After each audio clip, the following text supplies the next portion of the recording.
बिस्मिल्लाहिर्रहमानिर्रहीम। अस्सलाम वालेकुम। हमारे चैनल कहानी हब ऑफिशियल में खुशामदीद।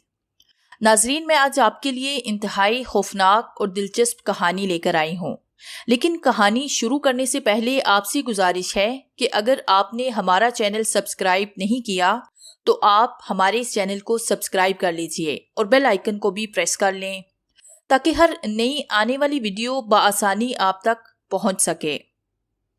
अब मालूम नहीं एकदम क्या हुआ कि जीप हिचकियां लेते लेते रेत के टीले की ऊंट में खड़ी हो गई। शायद गर्म हो गई है। काशिफ के माथे पे पसीना और हाथ पांव ठंडे हो गए। यार, ऐसी खटारा जीप इस बियाबान रात में आने की जरूरत क्या थी? मोहसिन फकीर का गुस्सा अरूज पे था। ये कोई इंसानियत है? काली अंधेरी रात, चांद का नामो निशान नहीं, हाथ को हाथ नजर नहीं आता। इस खौफनाक सफर पे आने का शौक था तो फिर सवारी कोई अच्छी ढूंढ लेनी थी। उफ मेरे खुदाया, मुझे तो इस जगह पे जिन भूतों का बसेरा लगता है। क्या खबर कल का सूरज देखना हमारी किस्मत में है भी या नहीं?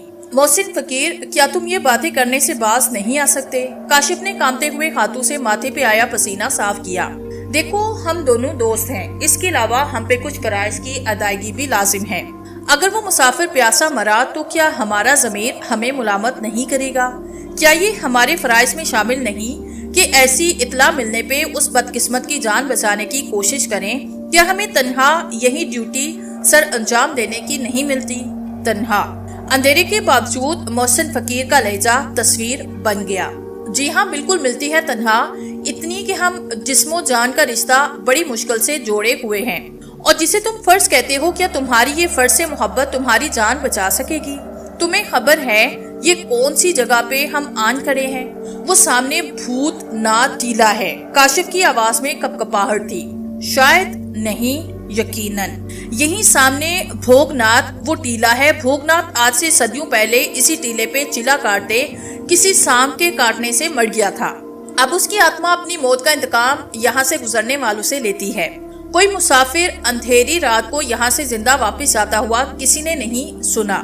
पैदल हो तो उसकी टांगे मफलूज हो जाती हैं, सवारी के लिए जानवर हो तो उसकी टांगे भी मुर्दा, अगर कोई जीप या ट्रैक्टर हो तो उनका इंजन दूसरी सांस ही नहीं लेता। और ऐसे भोगनाथ अपने शिकार का लहू पी के अपनी प्यास बुझाता है। खौफ के मारे मोहसिन फकीर की जुबान साथ छोड़ने लगी थी। नहीं मोहसिन फकीर, ये महज तुम्हारा वहम है। क्या तुम भी ऐसी दास्तानों पे यकीन करते हो जिसका कोई सर पैर ही नहीं होता?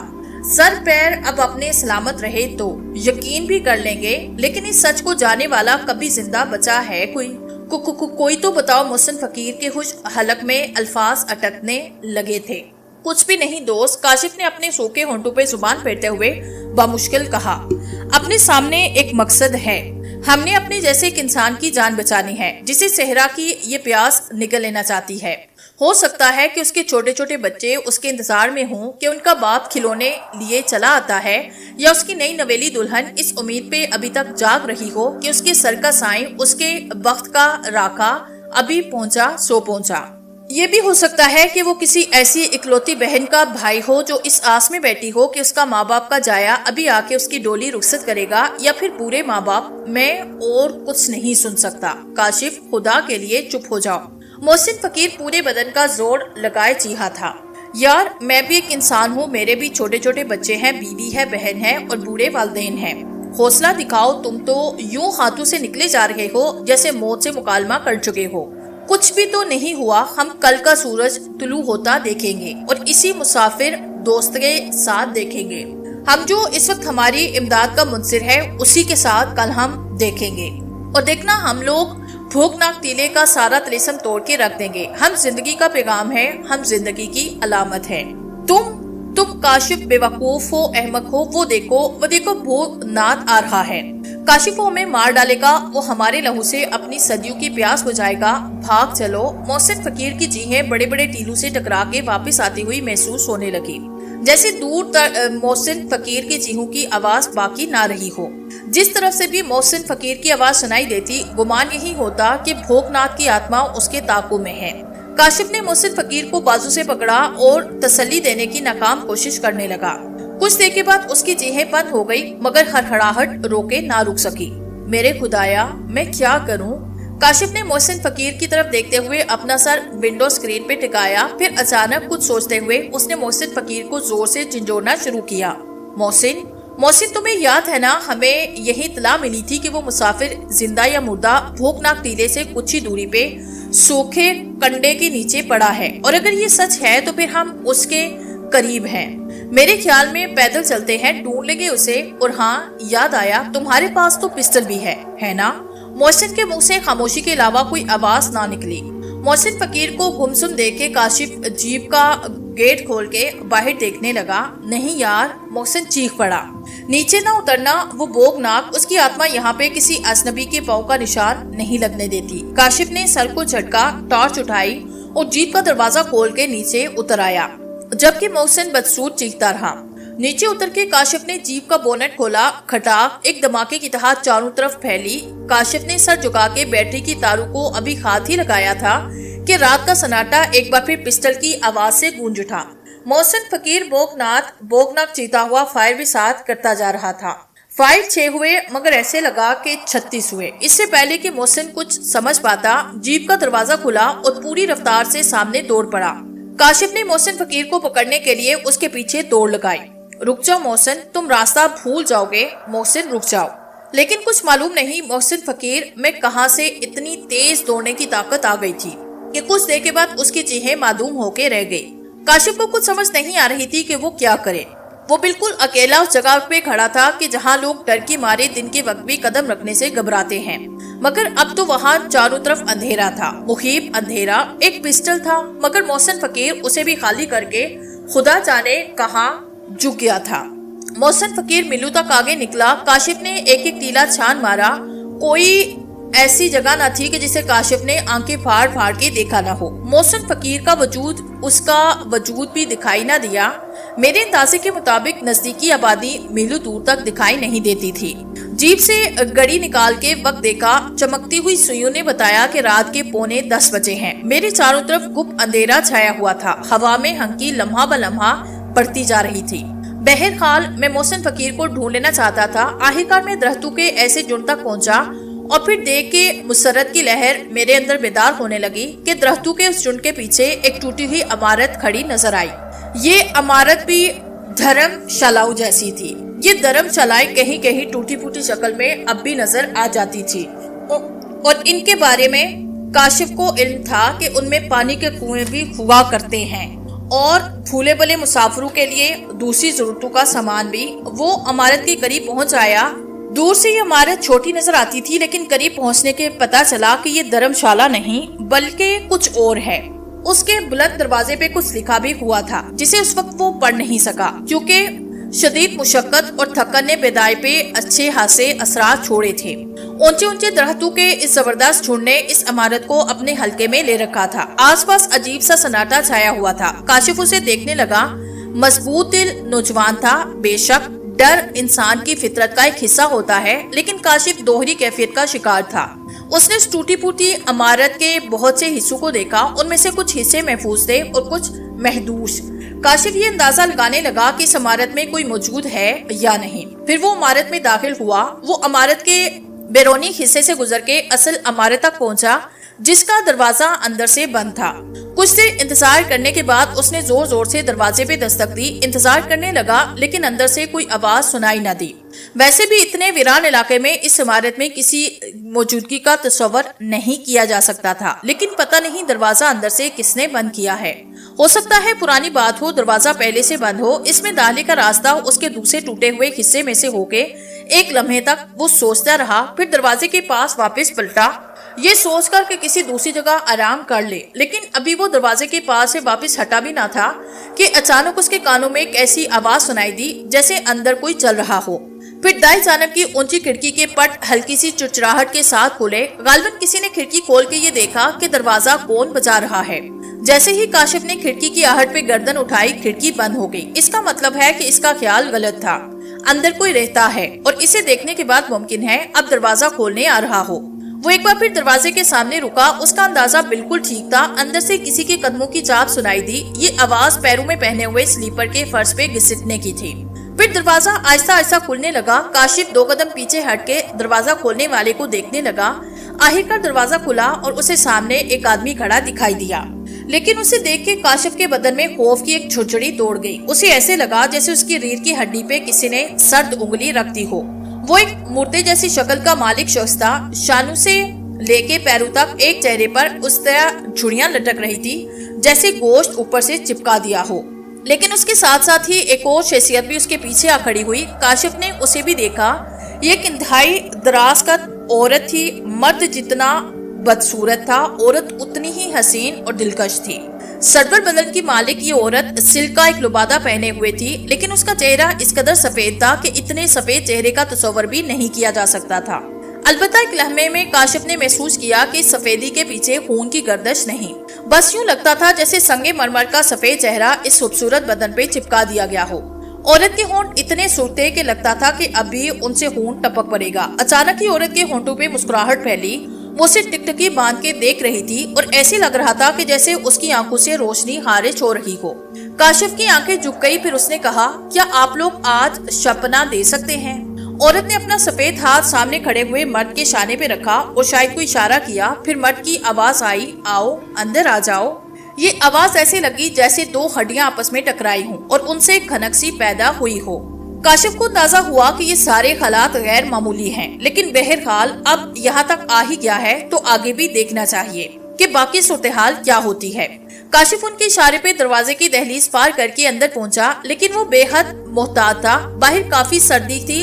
उसने उसे हासिल तहत तक तकलीफ दी थी। फिर अंदर दाखिल होकर मर्द एक तरफ मुड़ा और औरत ने उसे इशारा करते हुए कहा, आओ। काशिफ उसके पीछे चल पड़ा, मगर दूसरे लम्हे उसने एक अनोखी बात महसूस की। औरत आगे बढ़ के एक जीने के करीब पहुंची और सीढ़ियां तय कर रही थी, लेकिन ऐसे लग रहा था कि जैसे उसके पांव उठ ही ना रहे हों। जरा बराबर कोई आहट पैदा ना हो रही थी, जबकि काशिफ के अपने कदमों की आहट अच्छी खासी थी। बहरहाल जीना तय करके वो पहली मंजिल पे पहुंची और उसके बाद उसने कमरे का दरवाजा खोला। उसे अंदर आने का इशारा किया। काशिफ ने एक निगाह में देखा कि कमरे में एक मसहरी बिछी हुई थी, लेकिन गैर मामूली किस्म की। वो फर्श से बड़ी ऊंची थी और इतनी बड़ी थी कि उस पे 4-5 आदमी बेवक्त सो सकते हैं। वो कमरे में दाखिल हुआ, लेकिन औरत पीछे रुक गई। उसके लबों पे एक पुरअसरार मुस्कुराहट फैल गई। उसने आंखें बंद करके गर्दन हमकी, एकदम वापसी के लिए मुड़ा। काशिफ के मुंह से हल्की सी आवाज निकली, लेकिन औरत ने बड़ी फुर्ती के साथ दरवाजा बाहर से बंद किया। काशिफ दौड़ के दरवाजे की जानिब भागा। उसने दोनों हाथ दरवाजे पे रखे और बड़ी खौफनाक कैफियत महसूस कर रहा था। हालांकि शदीद थकन से उसका बदन बुरी तरह टूट रहा था। कपड़े धूल में उठ गए थे। वो खुश्क होंठों पे जुबान फेरने लगा। दरवाजा बाहर से बंद हो गया था। कुछ देर तक वो दरवाजे के करीब खड़ा रहा, फिर मसहरी की जानिब बढ़ा। सबसे पहले उसने अपने जूते उतारे, गहरी गहरी सांसें लेने लगा। ये दोनों यहाँ इस फिनाल मकान में क्या कर रहे हैं? काशिफ को वो दोनों इस दुनिया की मखलूक मालूम ना हो रहे थे। फिर या ये कोई चुड़ैले हैं, क्योंकि वीरानों में बने ऐसे मकान बदरूहों या चुड़ैलों का मस्कन होते हैं। थकन जब ज्यादा गालिब आई तो वो बिस्तर पे लेटा। फिर दिल में ये ख्वाहिश पैदा हुई कि काश यहाँ गुस्ल करने का कोई बंदोबस्त होता। उसने कमरे में चारों तरफ देखा। एक तरफ एक छोटा सा दरवाजा बना था जिसमें कवाड़ नहीं था। ईंटें बेरंग रोगन थी और उस पर से जगह जगह से प्लास्टर उखड़ गया था। काफी बुलंदी पे एक छोटा सा रोशनदान बना हुआ था जिससे रोशनी अंदर आ रही थी। जरा देखो तो सही ये दरवाजा कैसा है। वो उठ के दरवाजे की जानिब चला। दरवाजे में अंधेरा था, पता नहीं अंदर क्या है। उसी अंधेरे में आगे बढ़ के वो चंद कदम आगे बढ़ा तो अचानक उसके हाथ किसी और दरवाजे से टकराए। उसने उस पर दबाव डाला तो दरवाजा खुलता चला गया और फिर वो एकदम खुश हुआ क्योंकि दूसरी तरफ गुस्लखाना नजर आया, लेकिन इंतहाई गलीस, नामालूम कितने अरसे से उसकी सफाई ना की गई। कमरे में मध्यम रोशनी जो रोशनदान से आ रही थी, वो उस जगह को इतना जरूर रोशन किए हुए थी कि आंखें उसका जायजा ले सके।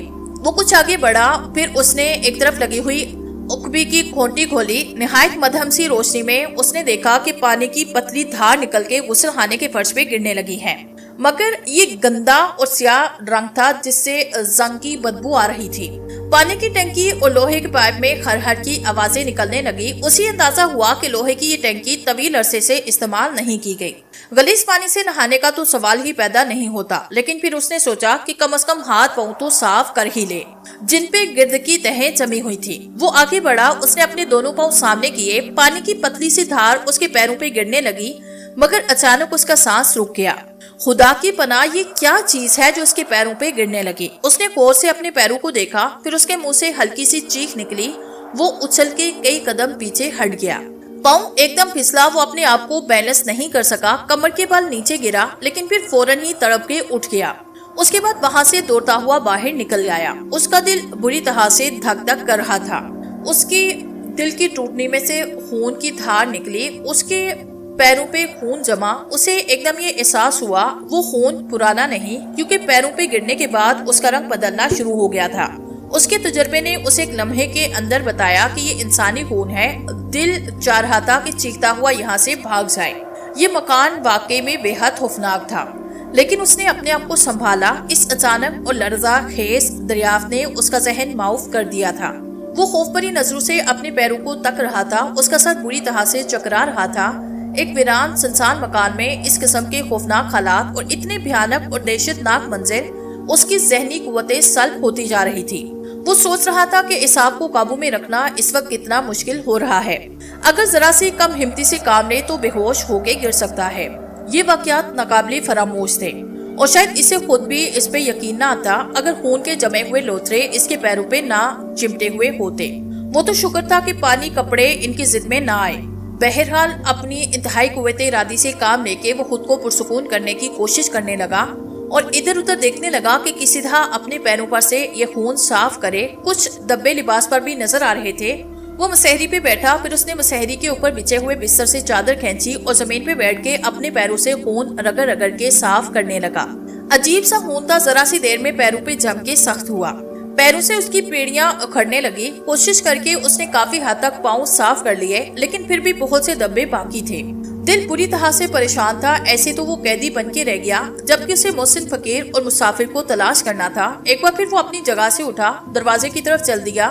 اسے پتا تھا کہ دروازہ باہر سے بند کیا گیا ہے، لیکن کوشش کرنے میں کیا حرج ہے۔ ابھی وہ دروازے کے قریب پہنچا ہی تھا کہ اسے باہر سے آہٹیں سنائی دی۔ کوئی دروازے کے پاس آیا تھا۔ پھر اس طرح کی کئی آوازیں ابھری جیسے دروازے کو باہر سے کھولا جا رہا ہے۔